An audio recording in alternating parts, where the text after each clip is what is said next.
Gossip. Whether you're building a luxury apartment or producing a beauty pageant, you've got to give the people what they want. In this audiobook, that means some good advice, some wisdom, a little bit of gossip, and a glimmer of fame. I've done my best to give you some wisdom and advice. Now here's a Palm Beach morality tale about gossip and fame. I had a friend who was rich and successful and very married. For months, I kept hearing a rumor that he was having an affair with an equally successful businesswoman who was also very married. It was hard to believe. She was drop-dead gorgeous and could probably have had any guy she wanted. My friend was not a likely choice. The rumors persisted, and then one day, my friend invited me out to dinner with the gorgeous woman and her husband. I told him the invitation seemed strange to me. For a long time I've been hearing you're having an affair with her. Wouldn't you find it a little uncomfortable having dinner with her in front of her husband?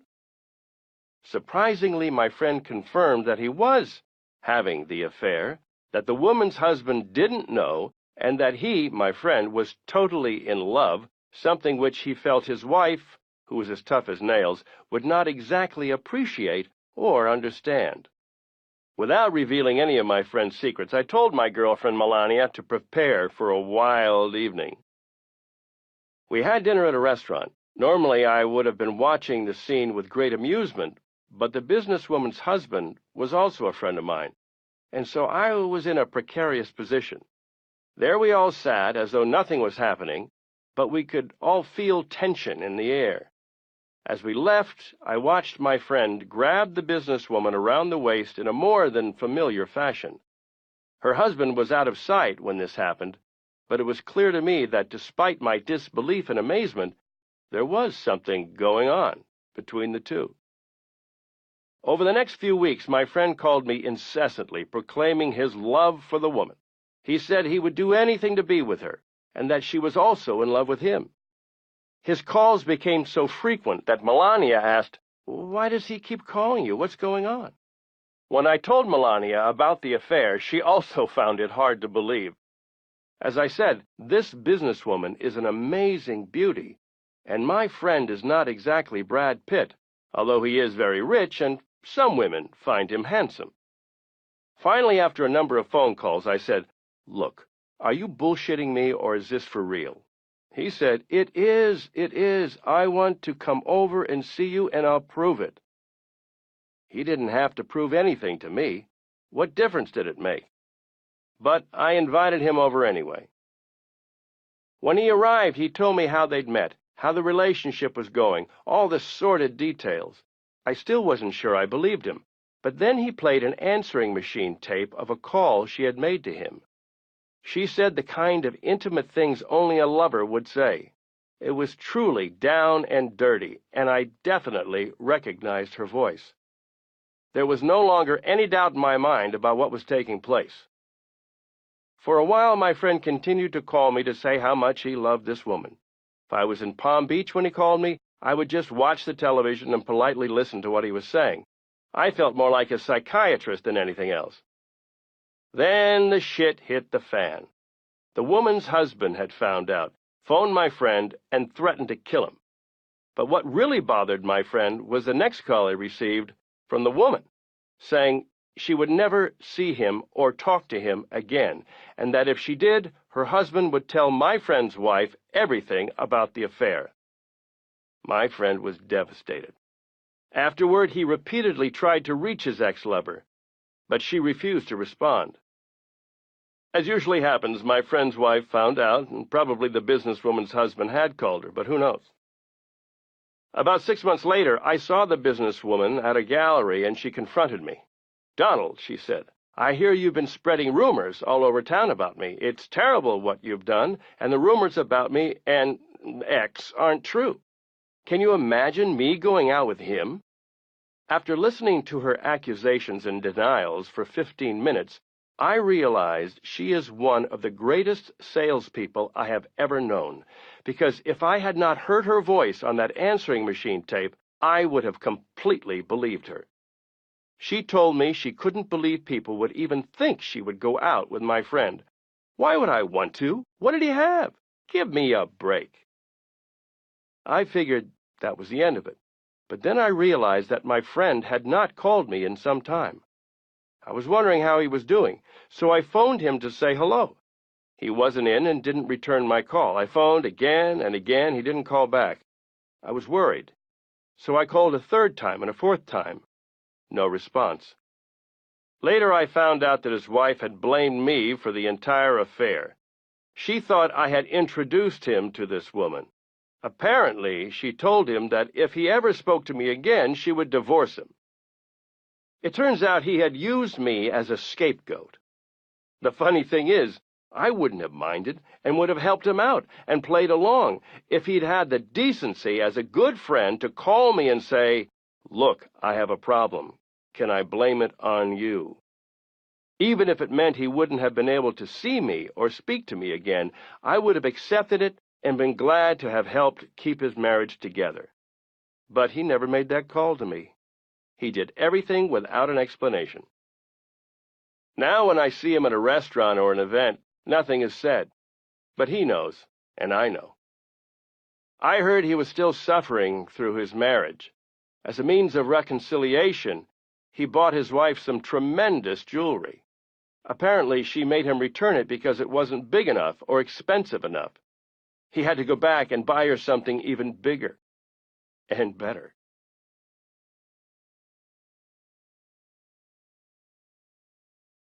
Page 6. My Way. The New York Post is a popular daily newspaper in this city. I read it every day, as do lots of other people. It contains a 2-page spread called Page 6, which is not located on Page 6, but is a must-read. Over the years, it's been edited by a highly talented guy named Richard Johnson. He's got insight into everything, and he knows more about what's going on in New York than anyone I know. For better or for worse, I make Page 6 a lot. I hope the day never comes when they don't find me interesting enough to mention. Meanwhile, here's my version of Page 6 for my readers, so you'll be up on the latest. I'm sure a lot of you have heard of Ivana, my first wife, who christened me the Donald and launched 1,000 missiles, smiles, in my direction. Well, I'm happy to report that she's doing well, and at this moment is in the south of France having, I hope, a great time. We are on good terms and speak often. We're still neighbors in New York City, and with 3 incredible children to share, we consider ourselves to be very fortunate people and good friends. Marla, my second wife, is living in Los Angeles and is as beautiful as ever. Our daughter, Tiffany, is now 10 years old and continues to charm everything and everyone in sight. I don't see her as much as I'd like, but every minute is worth a bundle when I do. I've spent the last 5 years with the exquisite Melania Knaus, a model from Slovenia. Anyone who has ever met her will never forget it. She's just as beautiful on the inside as she is on the outside. Despite her great beauty, she is a very calm and soothing person who has brought a sense of stability to my very turbulent life. I'm lucky to be with her. My eldest son, Don Jr., joined the Trump Organization in September 2001 and has already proven himself to be a valuable member of our team. He, like me, graduated from the Wharton School at the University of Pennsylvania and has since decided to join the family business and see what he can learn from his father. He's a good guy and will be a successful one, too. Ivanka, my eldest daughter, is currently attending the Wharton School. She has already had a successful modeling career and is a heartbreaker in every way. She will do well no matter what she does. Eric, my youngest son, is at Georgetown University and doing well. We have great expectations for him, and since he's already 6 feet 6 inches tall, that shouldn't prove to be a problem. He, like Don Jr., is an avid outdoorsman. I remain very close to my brother Robert and to my sisters Mary Ann and Elizabeth. All are thriving, successful, and productive. My parents, Fred and Mary, passed away in 1999 and 2000, respectively.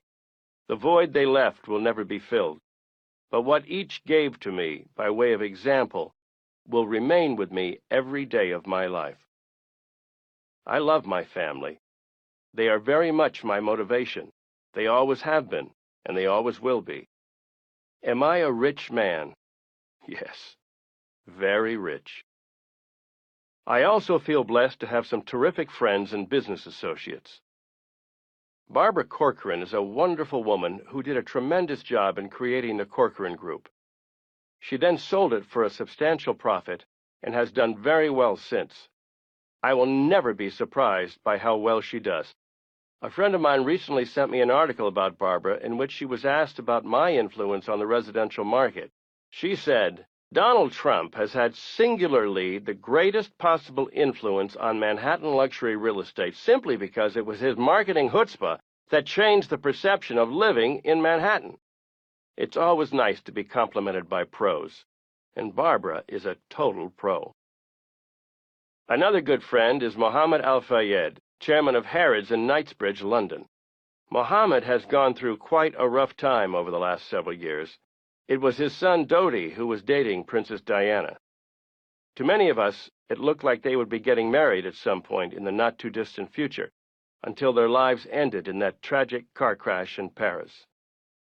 Mohammed is an extremely loyal father who has fought so hard for his son and the memory of him. I wish people understood him better. He is a truly good man. Jack Welch is a particular favorite of mine. Now he's writing a book, and I'm going to be the first online to buy it. Few people, if any, have ever done a better job of running a corporation. I always enjoy being with George Steinbrenner. Quite honestly, there's no one like him, and he hasn't been appreciated to the extent he should be. I remember the Yankees when they couldn't win a game, when nobody went to Yankee Stadium and the team was a total disaster. George puts a championship team on the field every year and does what it takes to win, whether people like him for it or not. When we were taping The Apprentice, I told NBC that I would love to get George to give the candidates a lecture on winning. They looked at me and thought I was crazy, because the scene had to be shot that day and the World Series was beginning the following day. Knowing what a good friend George was, I was sure he would do it. And when I called him at Yankee Stadium, he immediately picked up the phone and agreed. We were at Yankee Stadium 30 minutes later, and even the top people at NBC were impressed. The kids walked into this legendary office with its pictures of Babe Ruth, Joe DiMaggio, Mickey Mantle, and many other Yankee greats on the walls, and their eyes were wide open, as though they'd never seen anything like it before. George was incredibly nice. He sat with the kids for a long time until I finally had to be the one to say, "George, you're busy as hell. Let me get them out of here." He's really a great guy. People will appreciate George Steinbrenner only when they no longer have him, and when the Yankees are wallowing in last place. Another sports owner who was one of the great winners is Bob Kraft, who helped lead the New England Patriots to a second Super Bowl victory. I've gotten to know Bob over the last 2 years, and there's no finer gentleman. He and his wife Myra are totally unassuming. With his sons, Bob has methodically and brilliantly built a strong franchise in New England that was a total disaster before Kraft's ascent. Tom Brady is the best quarterback in football. There are other quarterbacks with impressive stats, but when you need someone to throw 4 or 5 completions in the final minutes of a game, there is nobody better than Tom. With all of their upcoming draft choices and the great players they already have, this team is only going to get better over the next few years. 2 other terrific team owners are Jerry Jones, owner of the Dallas Cowboys, and Bob Tisch, owner of the New York Giants. Tisch has done so well in every capacity, whether it's business or sports. He's in his 70s, but he's got the attitude of somebody in his 20s, 30s, or 40s. Larry Silverstein, the developer of the new World Trade Center complex, is a good friend of mine, but I really hate what's being designed for the site. It resembles a skeleton, and I can't believe Larry really wanted to evoke that image. In actuality, Larry is being forced to do certain things that he would not do under normal circumstances, but he has to go with the flow. Nevertheless, I'm sure he'll do a terrific job. Finally, since page 6 often takes a few digs at people, here are mine.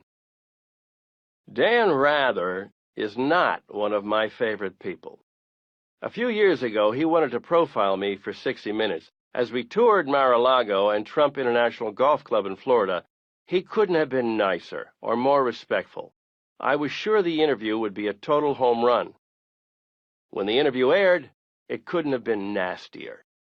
He showed me giving a speech to an empty room at a poorly planned event when the day before I'd given the same speech to a standing room-only crowd. But 60 Minutes didn't air that speech. They just wanted me to look as bad as possible. Dan Rather is an enigma to me. He's got absolutely no talent or charisma or personality, yet year after year CBS apologizes for his terrible ratings. I could take the average guy on the street and have him read the news on CBS, and that guy would draw bigger ratings than Dan Rather does. When I see Rather at Yankee games, I stay away from him. However, I will say one nice thing about him. Recently, he was the MC at a Police Athletic League dinner for District Attorney Robert Morgenthau, one of the great men in the history of New York City. Dan called me and told me he felt very uncomfortable being the MC of a dinner for which I was the chairman. I told him I appreciated the call and that it would be fine with me if he was the MC. He did a nice job, but I'll never forget what he did to me on 60 Minutes. People don't change their stripes. I'll conclude this with a story about Howard Cosell, a spectacular sportscaster who I got to know during the last 10 years of his life. People either loved Howard or hated him. There was no in between. But he was really the best at what he did. As Howard grew older, though, he became nastier, even toward the people who loved him and had helped him make him a success. He always felt that being a sportscaster was beneath him. He longed to run for the U.S. Senate. Howard could sit on a dais with sports figures he hadn't seen for 30 years and quote their exact statistics. His memory was amazing. Then he wrote his final book and knocked almost everyone he knew, from Roone Arledge to Frank Gifford, one of the finest people around. It did a lot of damage to him because all of his friends turned against him. I remember saying to him, "Howard, you can knock 20% of the people, maybe 25% or 30% of the people, but you can't knock everybody. You didn't say anything nice about anybody in the book. It was the wrong thing to do. I believe in knocking people, but you can't knock everybody." That's a rule I try to follow in this audiobook and in my life. A Week in the Life. In The Art of the Deal and in my other two memoirs, I included a chapter about a typical week in my life. When I met Mark Burnett, the creator of The Apprentice, he told me it was his favorite chapter in the book, and a lot of other readers have told me the same thing. So, backed by popular demand, here's an example of what an average eventful week was like in the fall of 2003. This chapter doesn't have any specific advice on how to get rich, but it will show you how I have fun, and I doubt I'd be as successful as I am if I weren't having such a good time. Monday, 9 a.m. I have a meeting with architect Kostas Kondylis, an elegant way to start the week. Kostas and I have worked on several very successful projects together, including the Trump World Tower at the United Nations Plaza, Trump Park Avenue at 59th Street and Park Avenue, just completed, and together with Philip Johnson and Skidmore, Owings and Merrill, Trump Place, my 16-building development along the Hudson River. Some of you might remember that site as the West Side Yards, which I have been involved with since 1974, when I first secured the option to purchase them from the Penn Central Railroad. That was my first major deal in Manhattan. Close to 30 years later, here we are discussing the 5th and 6th buildings under construction. Never give up. My eldest son, Don Jr., is also at the meeting. We are on schedule with construction, and the first 3 condominium buildings have proven to be very successful. However, neither Kostas nor myself is likely to ever rest on his laurels, and we are troubleshooting, going over every detail. If Kostas hadn't been an architect, he'd have made a very good surgeon. He's just that meticulous. We get along famously, and I'd put him up there with Philip Johnson as one of our most outstanding architects. We are also discussing the reaction to the city park I developed and donated to the city, which is on the West Side Yards property. I hate to disappoint people, but my detractors were not pleased about this 25-acre gift.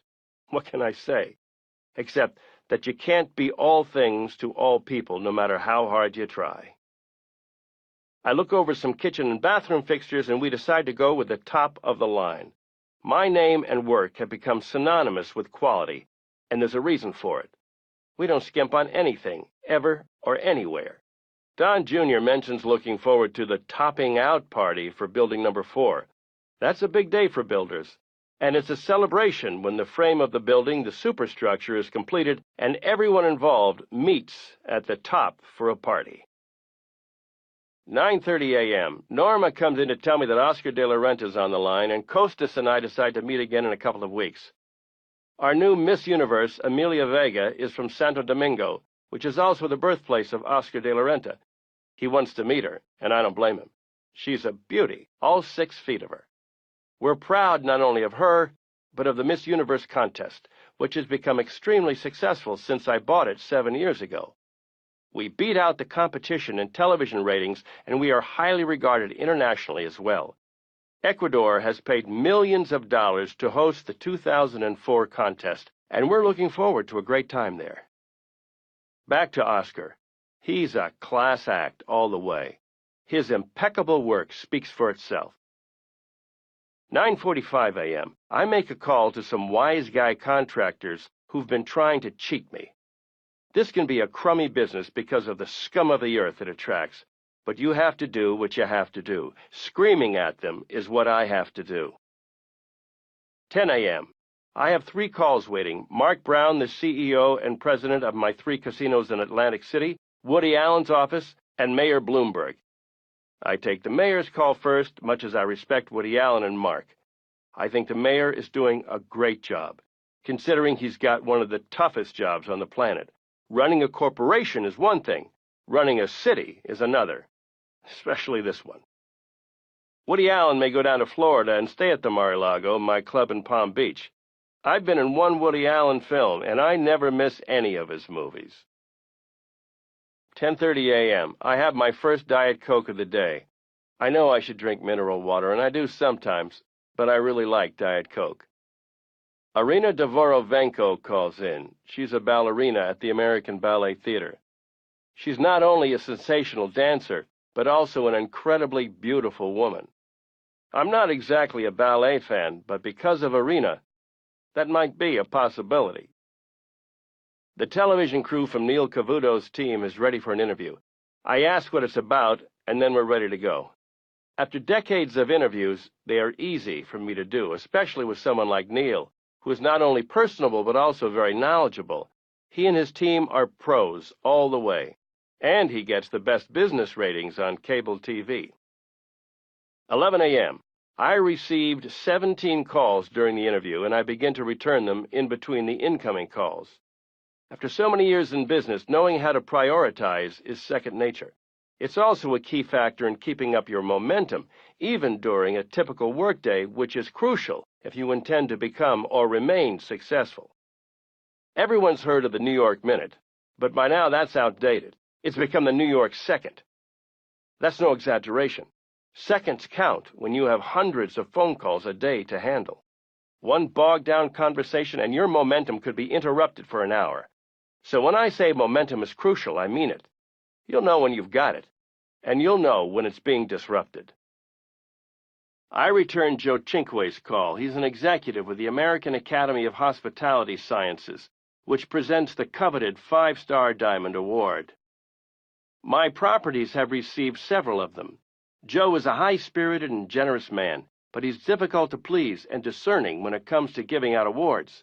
He's just returned from Sardinia and mentions that he still thinks the Mar-a-Lago Club in Palm Beach is the most beautiful resort he's ever seen, worldwide. Coming from him, that's saying something. I always liked Joe, and now I like him even more.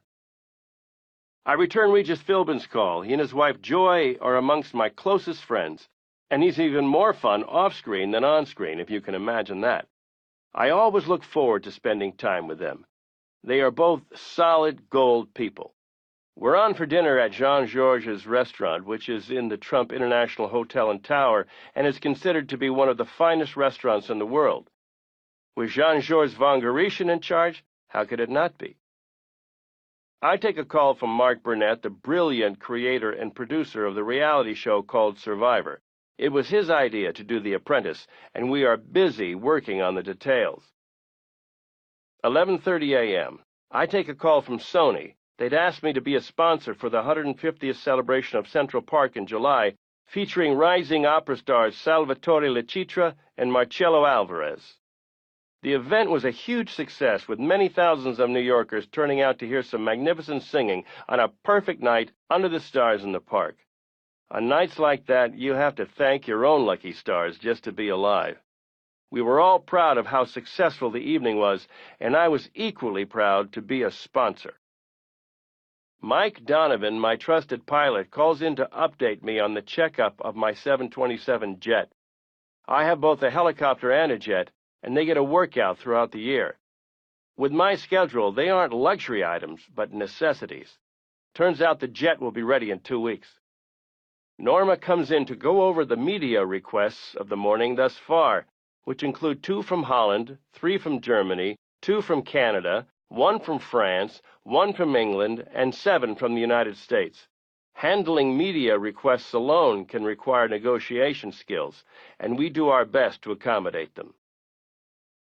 11:45 a.m. I have a meeting with Charlie Reese, Jill Creamer, Russell Flicker, and Don Jr., my development team. We are busy with a building in Chicago, and Don Jr. has been working very efficiently and in many capacities on Trump Park Avenue. We have a lot on our plates already at the Trump Organization, but not being a complacent type, I know there are many opportunities out there, and this team tends to that. They do a great job and have some interesting projects to brief me about.